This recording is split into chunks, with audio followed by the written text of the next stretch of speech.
Title: The Spore of Disbelief. The moment I stepped back into my childhood home, a chill crept down my spine. The scent of dust mingled with the musty aroma of nostalgia, wrapping around me like a suffocating blanket. It had been years since I had walked these halls, years filled with the ridicule of those who should have understood. My family, my mother's sharp laughter echoing in my ears, my father's disappointed gaze burning into my thoughts, had never once believed in what I pursued. They were the ones who had dismissed my obsession with fungal horrors as delusional insane. Fungi can't be sentient, they had said, their words dripping with disdain. You're losing your mind, Sarah. Stop disgracing the family. But I had pressed on, even after I was fired from the mycology lab for claiming that spores in a sealed vault triggered mass hallucinations. I knew what I had seen, what I had felt. They had laughed at me, and I had become a pariah, a figure of mockery among scholars. Yet I found solace in abandoned libraries, cataloging sentient fungal outbreaks like a mad prophet scribbling down revelations. Now I stood in the dim light of our living room, the walls adorned with family photos that felt foreign. The air hung thick with tension as I faced my family, their expressions a mix of curiosity and skepticism. I had returned, but not as the broken, a shamed daughter they remembered. I was someone different now, renowned, feared, and burdened with knowledge that could unravel the very fabric of their disbelief. Sarah? My mother's voice broke the silence, a tremor betraying her confidence. Is that really you? Yes, Mom, I whispered, my voice thicker than I intended. I've come home. The laughter that had once filled these rooms had long since faded, replaced by a heavy silence. They all stood there, eyes narrowed, arms crossed, my father, my brother, and my mother. I could see the doubt etched into their features, a lingering dismissal that had once stung like 1,000 needles. I reached into my bag and pulled out a glass vial filled with an iridescent liquid, the remnants of an awakening spore culture. This is what I've been studying, I said, holding it up for them to see. It's a sentient strain, capable of influencing thoughts and emotions. I've documented its effects. It targets the unassuming, the dismissive, those who refuse to acknowledge its presence. It can whisper to you. It can make you see things that aren't there. My brother snorted, shaking his head. You're still playing with your little science experiment. You're not a scientist, Sarah. You're a— Stop, my father barked, cutting him off. The weight of authority in his voice echoed through the room, silencing any further mockery. You're not making any sense.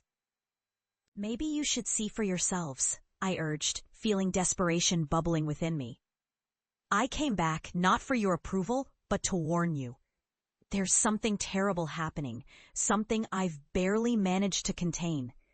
The spores are spreading, and they're hungry for disbelief. They exchanged glances, uncertainty rippling through them. The air felt charged, electric with the unsaid. It was then that I felt it, a shift in the atmosphere, a weight pressing down on us. Tell us. Sarah, my mother said, her voice trembling slightly. What's happening? Let me show you, I replied, my heart pounding in my chest. You need to understand what you've mocked. You need to see what I've survived. With trembling hands, I uncorked the vial and let a single drop fall onto the living room floor. The moment it touched the wood, a pulsating glow erupted around it, a ripple of colors that danced like a living thing. The shadows deepened, stretching against the walls, and a whisper wafted through the air, a low, chilling murmur that seemed to crawl beneath the skin. Sarah, my mother's voice quivered as she took a step back. What have you done? As the shadows coalesced, faces began to form, twisted, anguished visages that emerged from the darkness, their mouths opening in silent screams. My family pressed together, fear knitting their brows, their earlier skepticism shattered like glass. The whispers grew louder, a cacophony of voices, each one echoing the feelings they had dismissed for years. You should have believed. You should have listened. Why would you choose to live like this? My brother shouted, panic rising in his voice. This is madness. It was a madness you refused to acknowledge. I fired back, a surge of vindication coursing through me. These horrors exist beyond your understanding.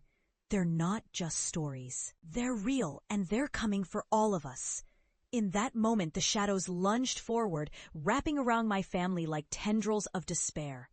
They screamed, their voices melding into the chorus of the shadows, and I felt a sickened thrill run through me.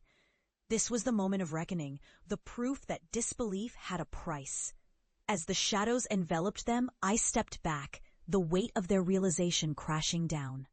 They saw me then not as the delusional daughter they had cast aside, but as the harbinger of truth they had mocked. I'd survived the darkness, but they were now facing its unrelenting embrace. The whispers rose to a crescendo, a haunting melody that echoed in the corners of the room. I turned away, leaving them to their fate, knowing that they would finally understand the horrors I had faced, horrors they had deemed absurd. You called me mad.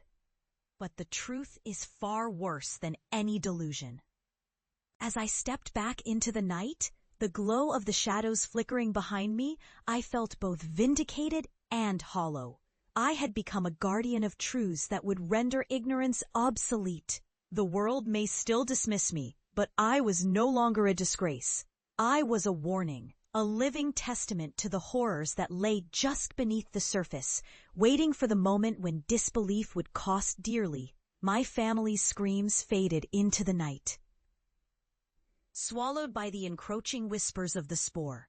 And somewhere deep inside, I knew I had won. But victory, I learned, comes at a price, one that may never be fully paid back.